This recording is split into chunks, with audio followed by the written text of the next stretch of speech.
हमारे कानून संघ और पटवार संघ तहसीलदार कार्यवाहक तहसीलदार उदयपुर वाटी की कार्य प्रणाली को लेकर के पूरे ज़िले में पटवारी और गिरदावर एक साथ सामूहिक अवकाश पे हैं।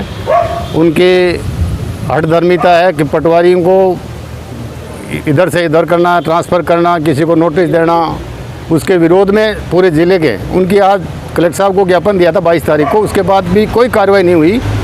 इसके लिए सारे ज़िले के पटवारी और कानून आज सामूहिक अवकाश पे हैं और आगे की नीति अब जिला कार्यालय या जिला कार्यकारिणी जो भी निर्णय करेगी वो उसके अनुसार चलेंगे। एक वीडियो जारी किया जाता है, उसमें ये कहते हैं कि जितने भी यहाँ पे अधिकारी आते हैं उनको ये पटवारी लोग, गिरदावर लोग दबा लेते हैं। तो क्या मैं उनसे ये सवाल पूछना चाहती हूँ, क्या यहाँ झुंझुनू जिले के अंदर 20-22 और भी अधिकारी है, 20-22 अन्य अधिकारी भी है, उच्च अधिकारी है, क्या वो सब लोग दबाव में काम कर रहे हैं? सबसे बड़ा सवाल उनसे ये है। और सेकेंड ये है, उनका कहना है कि पटवारी लोग भ्रष्ट है, गिरदावर भ्रष्ट है। उदयपुर वाटी नायब तहसीलदार फेलियर हो गए थे कोरोना काल में, कोरोना में नहीं पूरा संभाला था। तो अनुराग जी, यदि आपने पूरा कोरोना संभाला तो उदयपुर वाटी में क्या एक भी कोरोना के केस नहीं आया? कोरोना का केस क्यों आ रहा है? क्योंकि आप खुद बिना मास्क लगाए इंटरव्यू दे रहे हैं, 2 गज की दूरी की बिना बनाए। सबसे बड़ा सवाल आपसे ही है। सेकंड ये, आपको अधिकार है क्या कि आप तहसीलदार पद पर रहते हुए एक पटवारी का ट्रांसफ़र कर देते हो, बाबू का कर देते हो, गिरदावर का कर देते हो? कौन से नियमों के तहत आप ट्रांसफ़र कर रहे हो? यदि आप ट्रांसफ़र कर रहे हो, फिर आप उसको निरस्त कर रहे हो, फिर आप अपनी गलत मंसूबों को पूरा करने के लिए फिर आप अनुशंसा भी कर रहे हो, क्या आपकी मनमानी चलेगी पूरे ज़िले के अंदर? फिर उसके बाद में सबसे बड़ा सवाल ये है, उन्होंने ये कहा है कि उदयपुर वाटी के अंदर नायब तहसीलदार जी जो आए हैं खेतड़ी से, नायब तहसीलदार उदयपुर वाटी पोस्टेड हुए हैं, उनके ये मंसूबे है कि मैं उदयपुर वाटी तहसीलदार ही बनूं। तो महोदय जी, आपको मैं ये ज्ञान दिला दूं या फिर आपको ये बात बता दूं कि जब आप यहाँ पोस्टिंग नहीं हुए थे, उससे पहले उदयपुर वाटी के अंदर नायब तहसीलदार जी वहाँ पोस्टेड हो गए थे। आपकी पोस्टिंग से पहले ही नायब तहसीलदार जी वहाँ आ गए थे जो उनसे सीनियर है। और आपके उदयपुर वाटी तहसीलदार बनने से पहले आपको उनके मंसूबों का कैसे पता चला? आपकी भाषा शैली से ऐसे पता चल रहा है कि आपके यहाँ पटवारी भी भ्रष्ट, गिरदावरी भी भ्रष्ट, बाबू भी भ्रष्ट, नायब तहसीलदार भी फेल। तो पूरी तहसील को आपने रोक रखा है क्या? पूरी तहसील का कार्य आप ही कर रहे हो इसका मतलब? सेकंड ये है कि आप ये कह रहे हो कि मैंने उनका APO करवाया, 17 CC का भगीरथ मल जी को कार्रवाई चल रही है।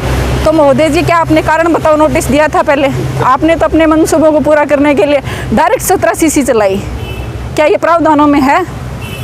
तीसरी बात ये है, उनका कहना ये है कि मैं भ्रष्ट लोगों के खिलाफ कार्य कर रहा हूँ, मेरी मुहिम भ्रष्टाचार के खिलाफ है। तो हम लोग सब भ्रष्ट, आपका कहना है कि पूरी पटवारी, पूरा यूनियन इधर भ्रष्टाचार फैला रहा है। आपका ये किन तथ्यों के आधार पे आपने इतना बड़ा बयान दे दिया? फिर आप ये कह रहे हैं कि जो बोरिंग मशीन है उसको मैंने सीज करवाया वहाँ पे जाके। आपके कार्यकाल में आपने वहाँ ज्वाइन करने के बाद में कितनी पटवारियों ने आपको मौका रिपोर्ट की फर्दें दी है अवैध बोरिंग की? उसके बाद में आपने एक वहाँ पे पद पे रहते हुए पर्यावरण अधिनियम 3-5-15 द्वारा 156 के सिविल कोर्ट में वाद प्रस्तुत करना तहसीलदार के हक में होता है। और आपने कितनों के खिलाफ FIR करवा दी। आपने अपने कार्य, पटवारी ने तो अपना काम कर दिया, मौके पर जाके आपको बता दी, मौका पर्चा दे दिया। उन मौका पर्चों के बाद में आपने कितनों के खिलाफ वाद दायर किए हैं, ये हमें भी बताएं आप, ताकि आपकी भी छवि का हमें महसूस हो कि आप भी बहुत मानते हैं। आप एकदम, आपने ये कहा कि मैं RPS से सेलेक्ट होके आया हूँ। कलेक्टर साहब आपको बहुत अच्छे मानते हैं कि आप RPSC से सिलेक्ट। महोदय जी, आप सिंगल RPSC सेलेक्ट नहीं हुए हैं, जितने भी कर्मचारी है सब लोग RPSC का एग्ज़ाम दे के इधर बैठते हैं।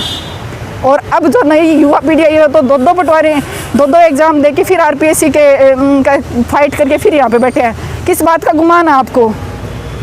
सबसे बड़ा सवाल है कि ये आप परिवार के मुखिया हो तो आप कोऑपरेट करो, आप हमें साथ लेके चलो। आपने तो ठान रखी है पटवारियों की मारने की, ये आपकी कल भी मनमानी नहीं चलने देंगे और आज भी मनमानी नहीं चलने देंगे। पूरा राजस्व परिवार आपकी इस कार्यशैली से नाराज है और बिल्कुल आपकी इस बात से नाराज है और आप लंबे समय तक बहिष्कार करेंगे। अनुराग, ये तो तेरी मनमानी, अनुराग